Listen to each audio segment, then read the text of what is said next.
महाराष्ट्र मित्र आहे तुमचं आपल्या योजनाकार या लोकप्रिय यूट्यूब चॅनलवरती आपण पाहत आहात योजनाकार यूट्यूब चॅनल। तर आपल्या यूट्यूब चॅनलला तुम्ही सबस्क्राइब करा।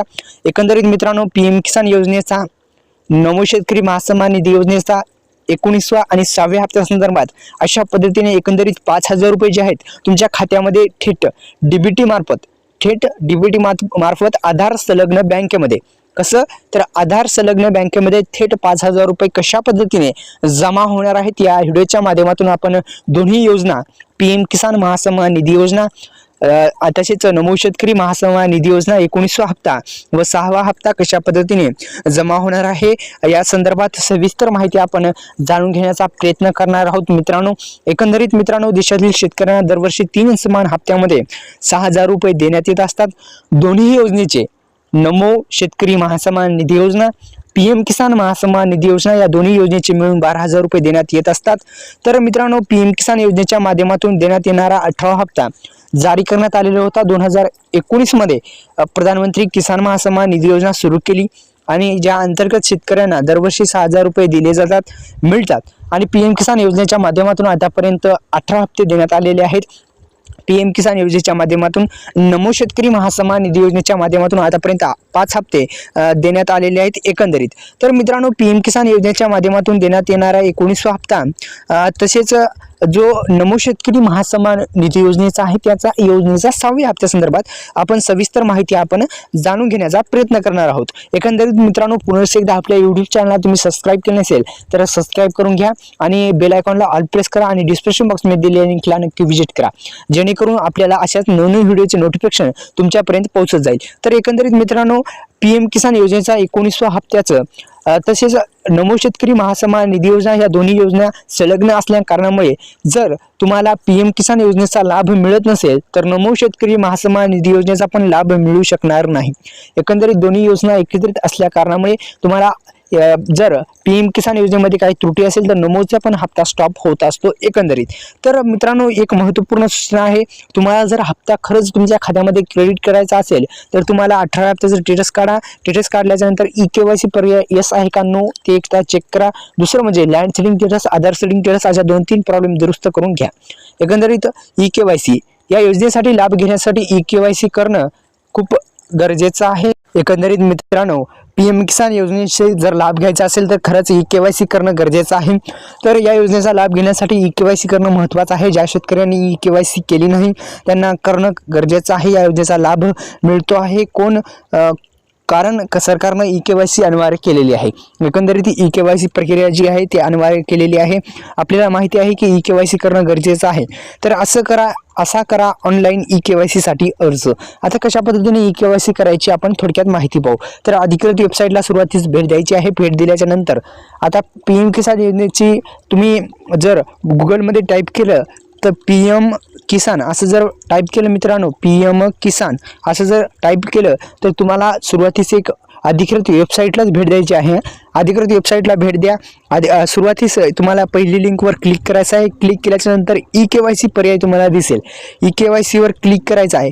तोपर्यंत काय करायचं हे या 3 डॉटवर क्लिक करायचा आहे आणि हा जो डेस्कटॉप मोड दिसत आहे डेस्कटॉप साईट याच्यावर क्लिक करून याच्यावर क्लिक करायचं आहे जेणेकरून तुम्हाला कॅम्प्युटर सारखं ते तुमचा मोबाईल दिसेल आणि तुम्हाला जे ई-केवायसी केलेली आहे का नाही ते तुमच्या लक्षात येईल। तर मी सांगितल्याप्रमाणे तुम्ही करू शकता आणि तुमचा एक विंडो नवीन उघडेल तिथे तुम्हाला ज्यामध्ये तुम्हाला काहीच करायचं नाही आधार क्रमांक टाकायचा आहे आणि गेट OTP वर क्लिक करायचं आहे। तुम्हाला जर OTP जर आला म्हणजे तुम्हाला तिथे दाखवेल स्टेटस दाखवतं ऑलरेडी म्हणतं म्हणजे केली असेल तर ऑलरेडी म्हणतं म्हणजे केलेली आहे। तर अशा पद्धतीने तुम्ही करू शकता। तर OTP टाकल्यानंतर तुम्हाला सबमिटवर क्लिक करायचं आहे आणि सबमिटवर केल्याच्या नंतर ई-केवायसी प्रक्रिया तुमची पूर्ण झालेली तुम्हाला लक्षात येईल की ई-केवायसी नेमकी केली का नाही हे तुमच्या लक्षात येईल। तर अशा पद्धतीने तुम्ही ई-केवायसी सुद्धा तुम्हाला लक्षात येईल ई-केवायसी केलेली आहे का नाही मित्रांनो।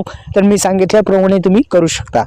तर दुसरं म्हणजे पीएम किसान योजनेचा आता स्टेटस मी सांगितल्याप्रमाणे तुम्हाला स्टेटस चेक करायचं येत असेल तर 18 हप्त्याचं स्टेटस तुम्ही चेक करा, काय प्रॉब्लेम असेल तर दुरुस्त करून घ्या. तर अशा पद्धतीने ही पीएम किसान योजनेचा लाभ आहे तुम्ही घेऊ शकता मित्रांनो. आणि 19व्या हप्त्यासंदर्भात आणि 6व्या हप्त्यासंदर्भात महत्त्वपूर्ण एक सूचना आहे. आपल्याला 19व्या हप्त्याचे EKYC मी सांगितल्याप्रमाणे करू शकता.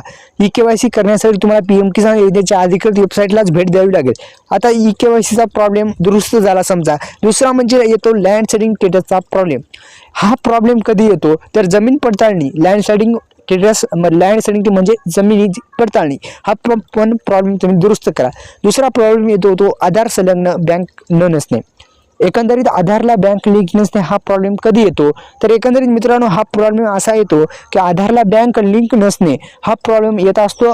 ते इनॲक्टिव्ह सुद्धा होत असते बँक. ते ॲक्टिव्ह करण्यासाठी तहसील कार्यालयाशी संपर्क साधू शकता किंवा 18 हप्त्याचं मी सांगितल्याप्रमाणे तुम्ही स्टेटस काढावेच लागेल. 18 हप्त्याचं स्टेटस काढा, काय प्रॉब्लेम असेल तर दुरुस्त करून घ्या.